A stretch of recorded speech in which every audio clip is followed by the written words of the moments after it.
Good morning everyone. तो आज है छठ का लास्ट यानी चौथा दिन, सुबह का अर्घ। तो अभी 4:30 हो रहा है और हम लोग निकल रहे हैं घाट के लिए। और छत पे ही घाट है तो चलिए चलते हैं। रौनक भी उठ गया है।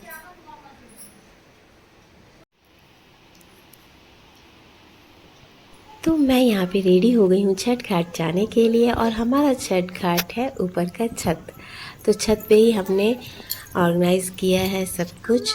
और बहुत अच्छा से हम लोग छत पे सेलिब्रेट करते हैं छठ को। एक्चुअली छोटे छोटे बच्चे हैं घर में, तो अभी हम लोग नदी जाना इतना प्रेफर नहीं कर रहे हैं क्योंकि बहुत दिक्कत हो सकता है। बहुत चंचल है गौरव रौनक, तो इसीलिए हम लोग नदी ना जाके हम लोग छठ पे ही बहुत अच्छा से हम लोग छठ मनाते हैं। और एक बड़ा सा टब होता है ना जो को ला देते हैं भैया, और उसी में हम लोग अर्घ लेते हैं तो बहुत अच्छा लगता है। और यहाँ पे मैं आ गई हूँ, तो यहाँ पे कोसी भैया लगा दिए हैं। और कोसी के अंदर में जो हम लोग कल बनाए हुए थे ना बेदी, उसी पे हम लोग पूजा कर रहे हैं। तो जो शाम को जिस तरह से पूजा किए थे उसी तरह से अभी भी पूजा करना होता है।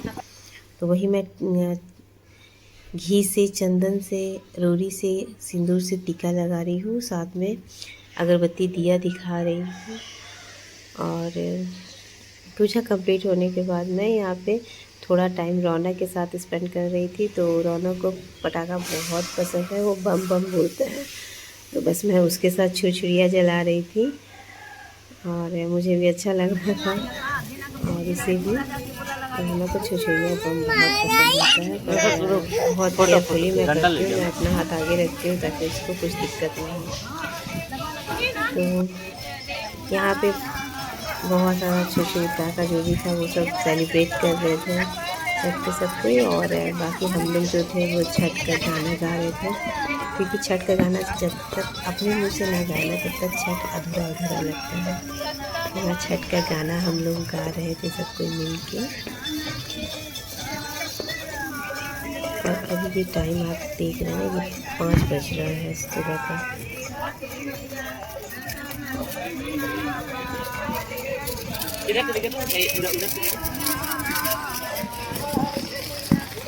और कुर्सी देखिए कितना सुंदर लग रहा है ना, दिया जल रहा है और इतनी प्यारा सुंदर लग रहा है कुर्सी। तो ये ना कुर्सी जो चल रहा है ना, ये दिया ऐसे चलते हुए हम लोग इसे नदी में प्रवाहित करते हैं। जब सूरज बाबा के निकलने का टाइम हो जाता है ना, उसके आसपास में हम लोग कुर्सी को जल में ठंडा करते हैं।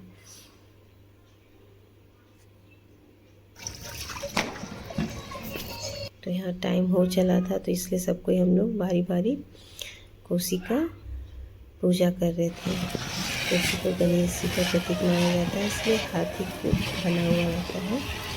और ये देखिए मैं यहाँ पे खड़ी हो गई हूँ अर्घ लेने के लिए। तो पहले थोड़ा तपस्या करना होता है, तो मैं पहले ही चली गई थी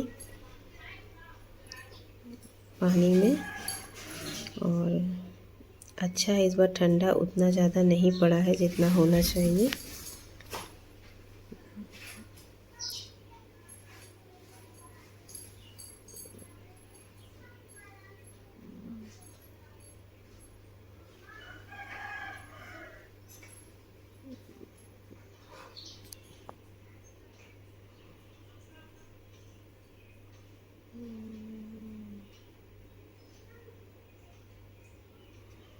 तो यहाँ भाभी और मैं हम दोनों मिलकर छठ मैया का आराधना कर रहे हैं। छठ मैया अब जल्दी दर्शन दीजिए, हमारे कष्ट को हरिए, हमारे व्रत पूजा को प्रेम पूर्वक स्वीकार कीजिए।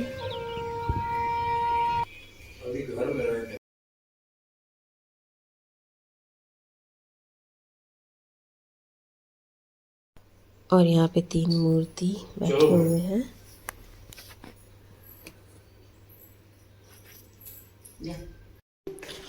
और ये तीनों मिलके पटाखा फोड़ रहे हैं। वो छोटा वाला एक होता है ना पटाखा, वैसे फोड़ने से ही लगता है आवाज़, वही वाला सेफ वाला ही है ये वाला पटाखा, वही वाला फोड़ रहे थे तीनों मिलके। और यहाँ पे अर्घ देने का टाइम हो गया था, तो बस मम्मी वही सिंदूर लगा रही थी और टीका कर रही थी साड़ी के पल्लू में। उसके बाद बस अर्घ लेना हमने स्टार्ट कर दिया था। हाँ,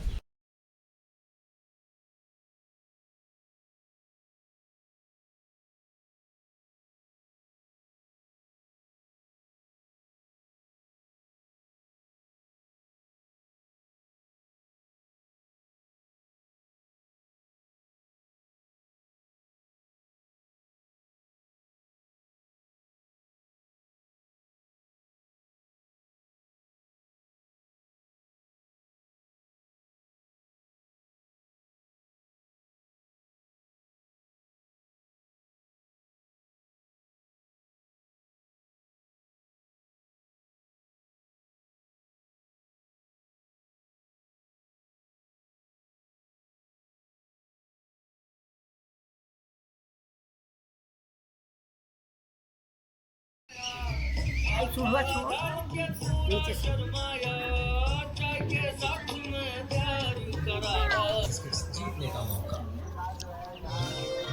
डेटा ट्रांसफर हो रहा है।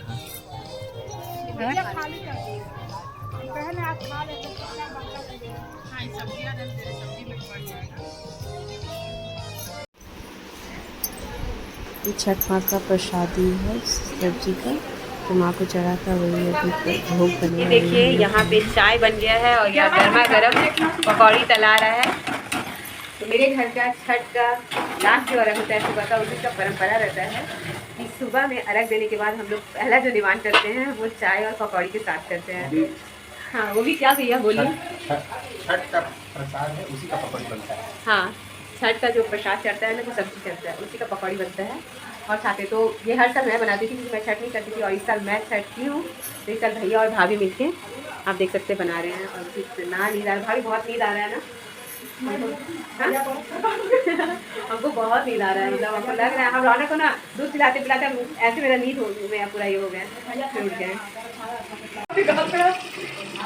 हाँ, और क्या। तो यहाँ पे जो प्रसाद बना था उसी को खाने के बाद हम लोग चले गए थे सोने। इसी के साथ में ब्लॉग नेक्स्ट